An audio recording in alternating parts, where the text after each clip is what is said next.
Hello నమస్తే వనక్కం సస్యకాల్ ఆదాబ్ welcome to my channel cookery pots. నేను మీ ఆరిక. ఇవాళ నేను క్రంచీ అండ్ క్రిస్పీ కేఎఫ్సి స్టైల్లో అరటికాయ ఫ్రై ఎలా చేసుకోవాలో చూపిస్తానండి. దీని కనుక మీరు మీ ఇంట్లో వాళ్ళకి చేసి పెట్టారనుకోండి, ఇదే కావాలని అడుగుతారు మళ్ళీ. దీనికి మనం ఒక అరటికాయ తీసుకొని సైడ్ తొడిమలు ఉంటాయి కదండి, ఆ తొడిమలు కట్ చేసి పెట్టుకోవాలి. ఇప్పుడు ఈ తొడిమలు కట్ చేసేసాక మనము దీనిపైన ఉన్న స్కిన్ కూడా పీల్ చేసుకోవాలన్నమాట. ఓకేనా? చక్కగా నీట్గా ఈ పైన ఉన్న తొక్కంతా తీసేసుకొని సగానికి కట్ చేసి దీన్ని నిలువుగా ముక్కలుగా స్లైస్ చేసి పెట్టుకోవాలి సన్నగా. ఓకేనా?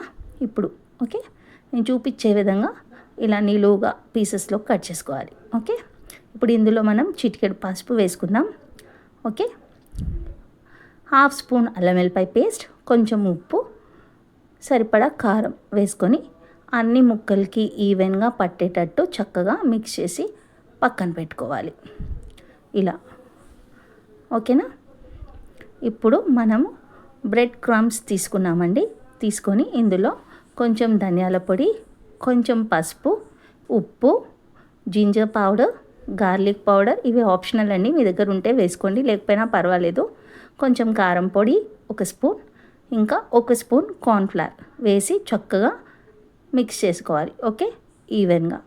ఇప్పుడు ఈ మిక్స్ చేసుకున్నాక ఈ పౌడర్లోకి మనం స్లైస్ చేసి పెట్టుకున్న అరటికాయ ముక్కలు ఉన్నాయి కదండి, ఈ అరటికాయ ముక్కలన్నీ తీసుకొని అన్ని ముక్కలుకి ఈవెన్గా పట్టేటట్టు కోట్ చేసుకోవాలి. ఈ బ్రెడ్ క్రమ్స్ని కోట్ చేసుకొని ఒక పెనం పెట్టుకొని స్టవ్ మీద షాలో ఫ్రైకి సరిపడా ఆయిల్ పోసుకొని ఈ ముక్కలన్నిటినీ వేసి 2 సైడ్స్ ఈవెన్గా గోల్డెన్ బ్రౌన్ కలర్కి వచ్చే వరకు సిమ్లో పెట్టి ఫ్రై చేసుకోవాలి. చూసారు కదండి, అరటికాయ ఫ్రై రెడీ అయిపోయింది. ఎంత క్రంచీగా క్రిస్పీగా కనిపిస్తుందో.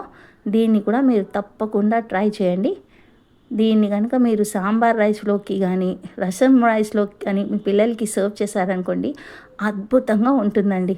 తప్పకుండా ట్రై చేసి కామెంట్ సెషన్లో కామెంట్ చేయండి. నా ఛానల్ని లైక్ చేయండి, షేర్ చేయండి, సబ్స్క్రైబ్ చేసుకోండి. ఓకేనా? బాయ్.